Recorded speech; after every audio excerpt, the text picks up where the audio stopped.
Salam sejahtera di dalam kasih Tuhan Yesus Kristus untuk saudara-saudaraku sekalian. Hari ini renungannya diberi judul Pengkhianatan. Firman Tuhan yang mendasari diambil dari kitab Yosua pasal 7 ayat yang ke-11. Yang demikian bunyinya, orang Israel telah berbuat dosa. Mereka melanggar perjanjianku yang kuperintahkan kepada mereka. Mereka mengambil segala sesuatu barang-barang yang dikhususkan itu. Mereka mencurinya, mereka menyembunyikannya, dan mereka menaruhnya di antara barang-barangnya. Saudaraku yang dikasihi oleh Tuhan Yesus Kristus, ini adalah pengalaman bangsa Israel setelah masuk Kanaan, memerangi Yeriko. Allah sebenarnya sudah memerintahkan jangan ambil barang-barang jarahan dari orang Yeriko. Tapi ada seorang pengkhianat, yaitu Akan. Secara diam dia mengambil barang-barang yang dikuduskan dan kemudian disimpan di kemahnya, dipendam supaya tidak kenal. Tapi Tuhan mengerti. Pengkhianatan selalu berhubungan dengan Tuhan dan sesamanya. Itu selalu. Nah, saudaraku yang dikasihi oleh Tuhan Yesus, yang pertama, secara umum, pengkhianatan itu adalah tindakan orang yang tidak setia, melanggar kepercayaan atau janji-janji, berkhianat kepada pihak lain yang seharusnya didukung, yang seharusnya dipercayai. Nah, ini secara umum pengkhianat itu. Yang kedua, pengkhianat itu selalu datangnya tidak terduga. Kemudian pengkhianatan itu selalu mensakitkan hati seseorang atau pihak lain. Pengkhianatan itu menyebabkan perpecahan, baik dalam keluarga, di dalam organisasi, di dalam negara, atau di dalam agama. Kemudian tadi sudah saya katakan, pengkhianatan itu selalu berurusan dengan Tuhan Allah karena dosa-dosanya. Dan pengkhianatan itu menimbulkan kebencian, iri hati, dan menyebabkan luka hati yang dalam dan dendam, dan lain-lain sebagainya. Yang ketiga, saudara-saudara, akibat pengkhianatan itu tadi akan satu orang yang berkhianat menyebabkan Tuhan murka. Kemudian negaranya juga selalu kalah berperang, sehingga Yosua bersedih hati, kenapa Israel, bangsa Israel selalu kalah kalau berperang.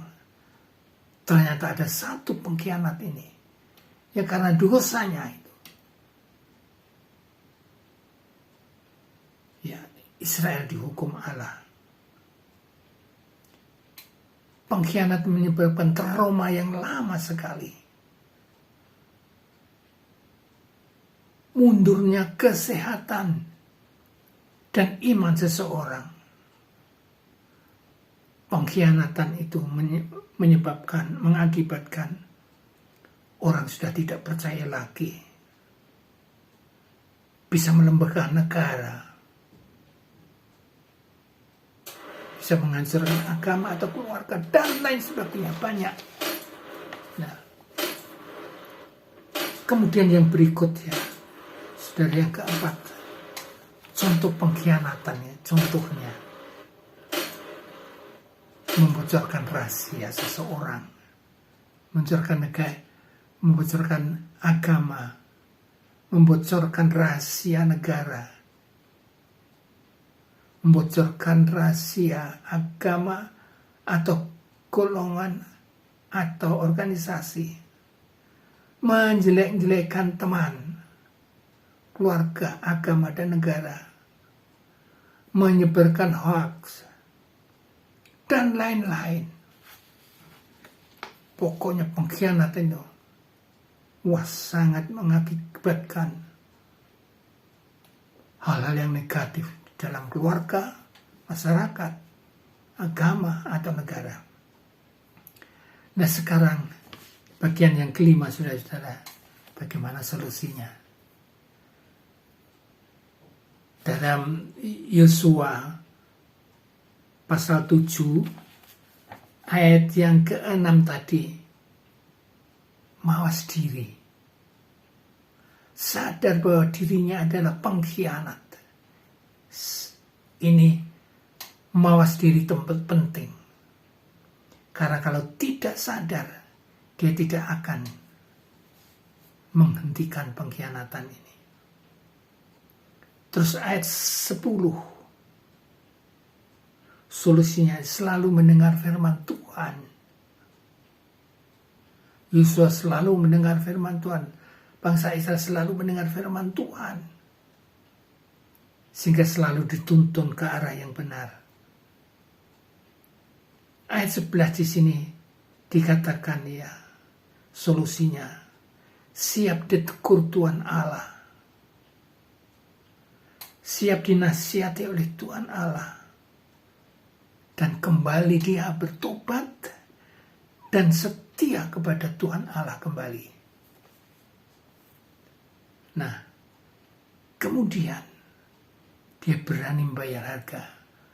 Artinya sekalipun resikonya berat, sekalipun dihukum berat, tapi harus dihadapi atas perbuatan pengkhianat ini. Nah, kemudian saya ajak saudara dan saya, bahwa pengkhianat ini menimbulkan hal yang sangat negatif, baik dalam keluarga, di dalam gereja, dalam masyarakat, dalam negara, organisasi, dan lain sebagainya. Karena itu, mari saudara dan saya, jauhkan segala pengkhianatan ini. Kalau andai kata saudara dan saya menjadi pengkhianat, segera sadar dan bertobat. Karena itu, jangan jemu-jemu berbuat baik kepada setiap orang. Kita rangkul, kita kasih mereka sebagai sesama manusia, sehingga tidak ada pengkhianat lagi. Immanuel. Amin.